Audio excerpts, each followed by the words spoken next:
Good morning. As many of you know, my name is Joanne DiPietro. I'm an attorney in Walpole, and I've been practicing in this area for, this is crazy, it's coming up on 22 years now. Wow. When I started with the Walpole Council on Aging and the affiliation that we've had, it's been about 3 years now that we've been doing this program, this series of talks, discussions. We've had guest speakers. What I like to do at the beginning of each year is talk about our New Year's resolutions. We all have New Year's resolutions, whether it's to lose those 5 pounds. Sorry that I brought this today, because that doesn't help with that loss, that cause right there. Or even just getting organized, or cleaning out your house and decluttering, all those type of things. And as a side note, our February discussion will actually be on decluttering and thinking about a move. Has anybody been thinking about, you know what, my house is just too big for me right now. We need to downsize. We need to find a one-level home, or perhaps you need to move out of Walpole, whatever it may be, for whatever reason, to move closer to your children or move to a 55 and over.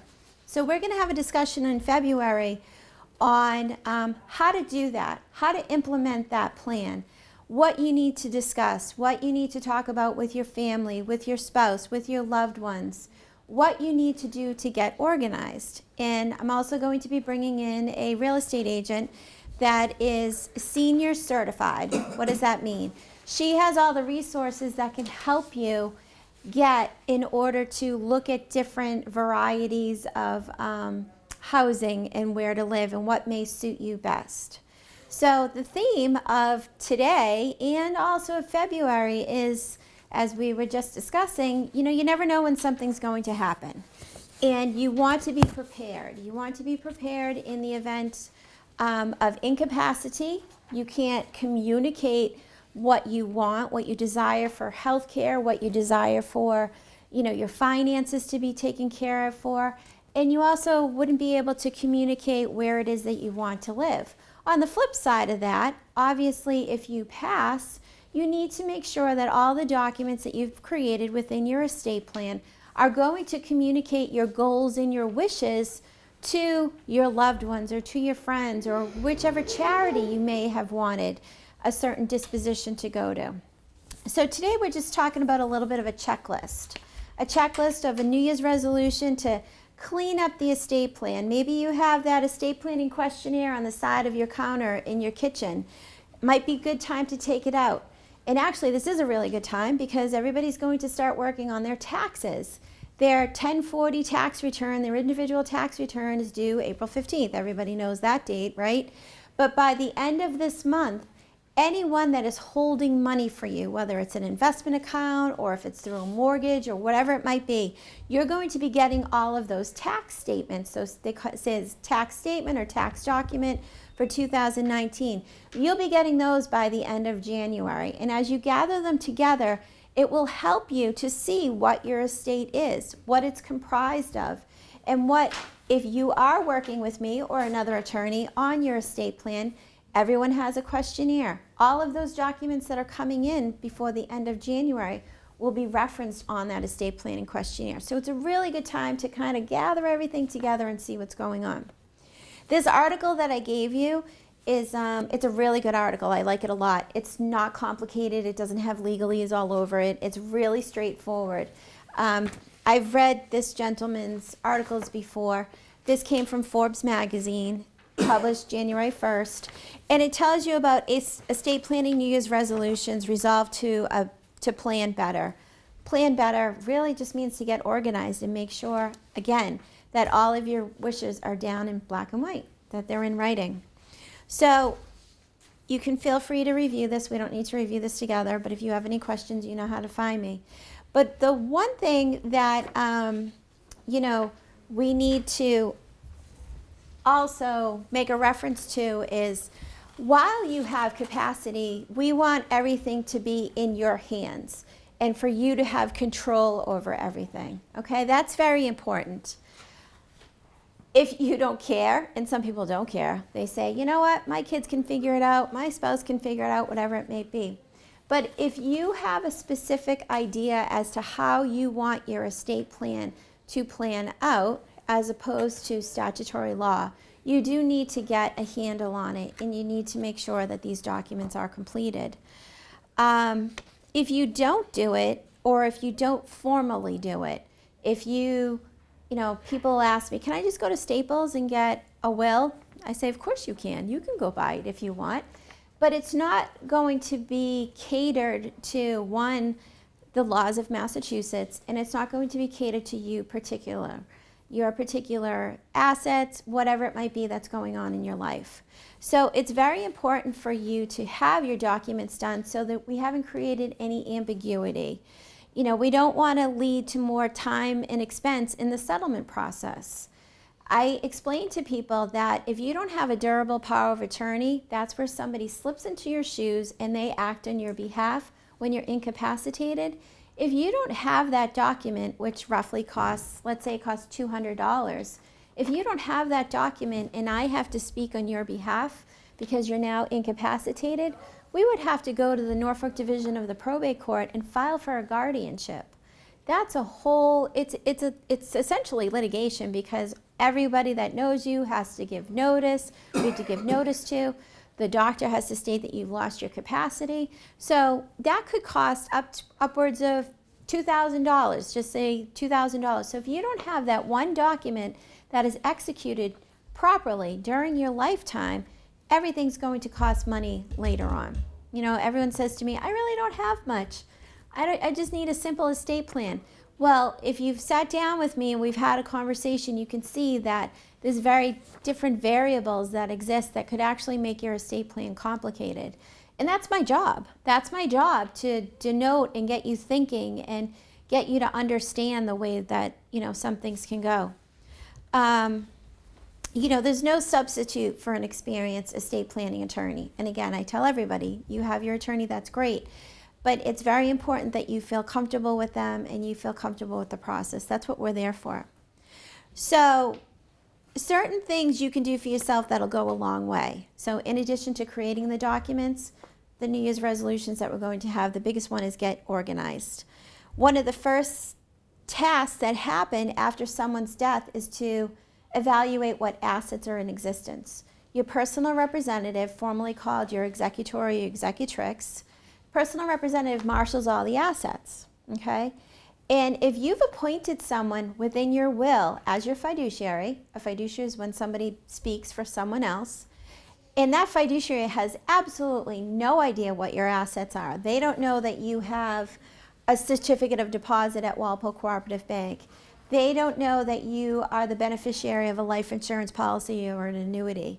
So it's very important to get organized. Again, that is what an estate planning questionnaire will help you do. It'll help you, the longer I practice, the longer it gets. It's about 11 pages long now. But it'll help you get organized as to what your assets are.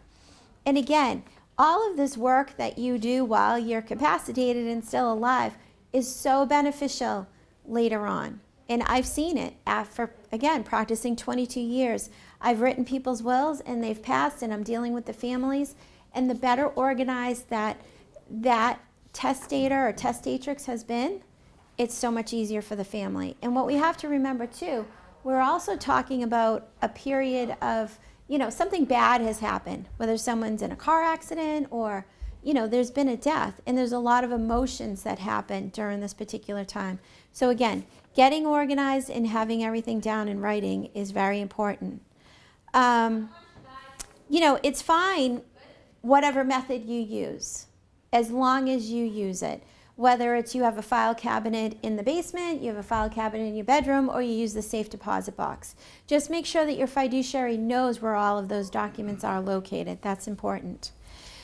The next New Year's resolution that I beg people to make sure that they have it together is to check your fiduciaries. Who are the fiduciaries? Under your will, it's your personal representative. If you have minor children, guardians are also appointed within your will. Within your trust, you have your successor trustees.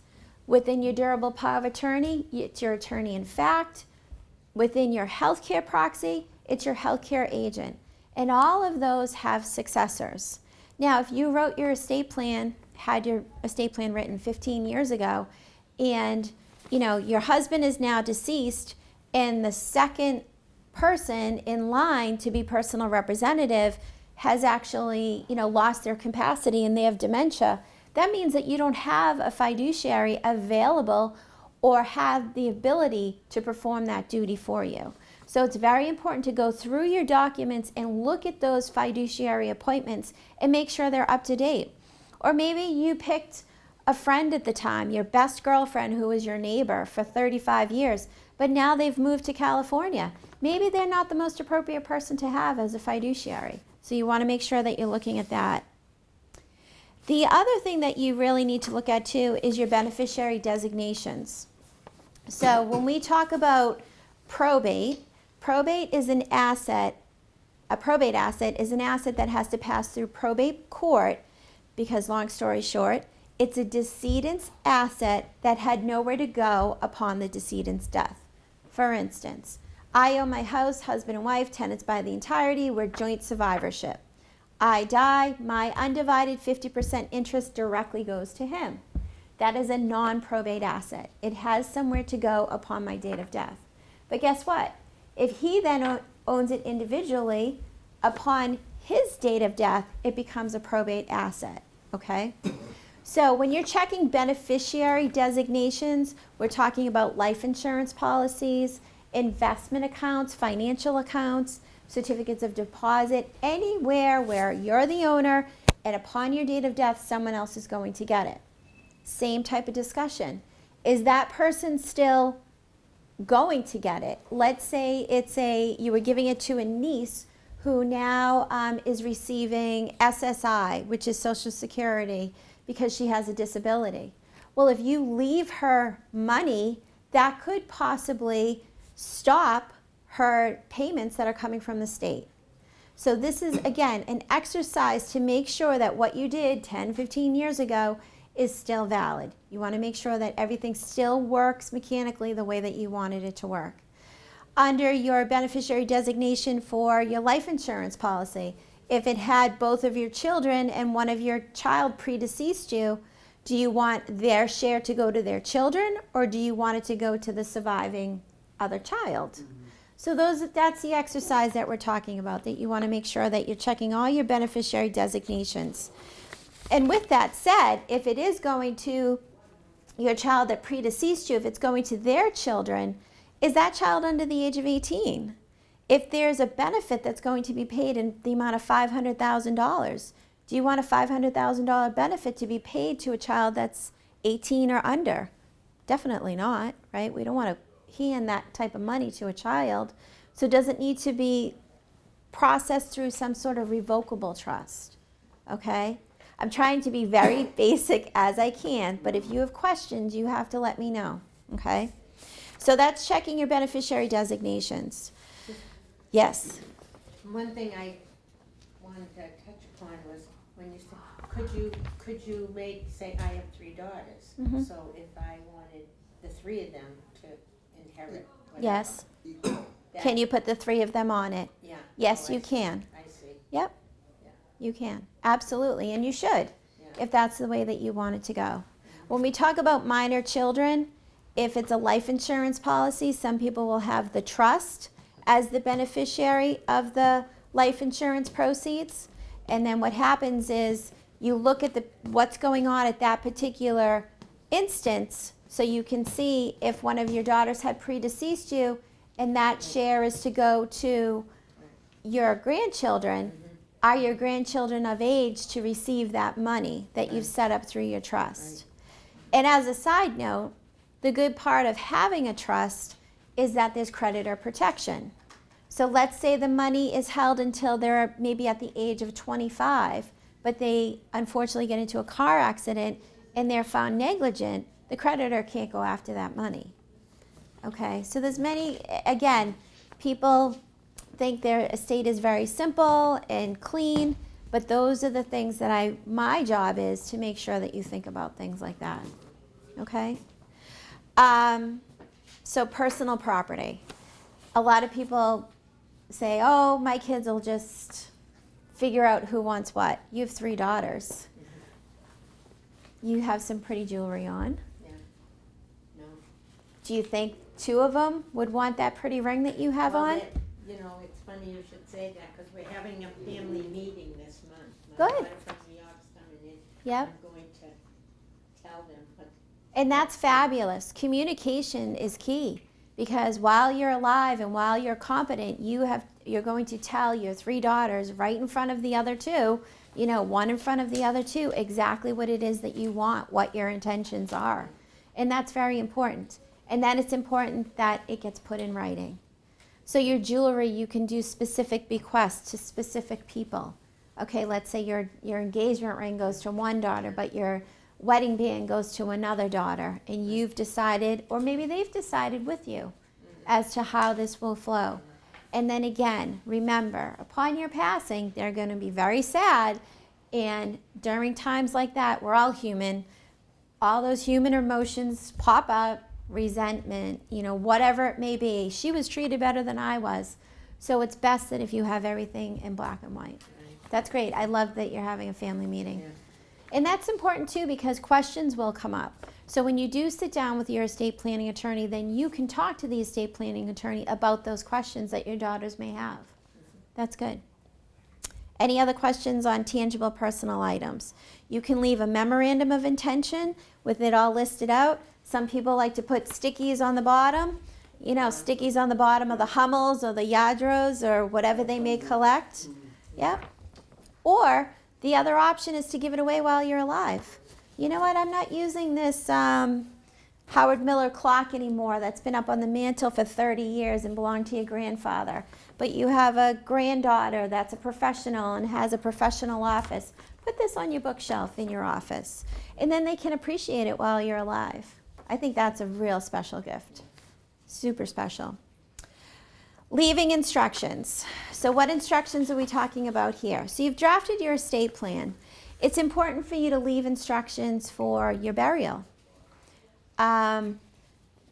Again, practicing for 22 years now, early on, it was pretty much wake, funeral, burial in the ground.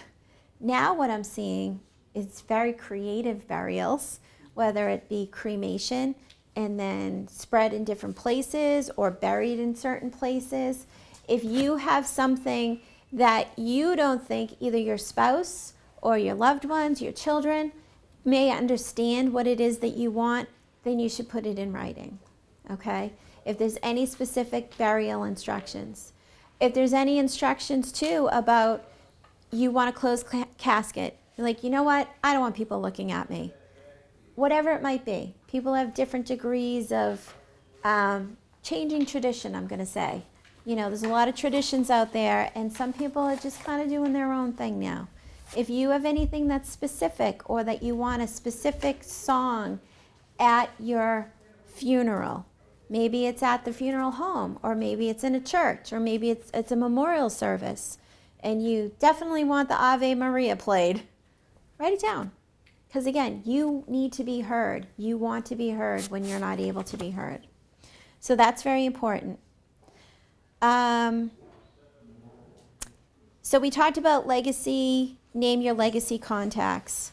So, we talked about fiduciary contacts. Let's talk about legacy contacts. We're in the social media world. And even if you want to jump out of it, you really can't. Because at some point, you have some sort of account where you may have to log into, whether it's paying your Xfinity account or you have banking account and it's online. All of that needs to be written down as well. Unfortunately, we're also at a point where people are logging in for theft reasons, so a lot of them will require you to update every 3 months, 2 months, your passwords. But you should keep your passwords in a safe place within your home so that in the event you do lose your capacity, and your attorney, in fact, under your durable power of attorney, needs to log into that investment account to make sure either a stock was traded or a particular check has cleared, it would be very helpful for them to do that, okay? New Year's resolutions, what are they all about? They're just making life easier for those people that are going to speak for you when you don't have the opportunity to. So the other things that we want to talk about that may have happened last year or this year, if there's any changes in your health, okay? If you have any changes in your health, even the slightest little thing, that is another good reason to look at all of your documents to make sure your healthcare agent is aware of it, aware of what's going on, because if they, again, need to step in, they need to understand who the new doctors are that you may be seeing, or any procedures that you do or don't want, okay? Because you have the right to choose that. And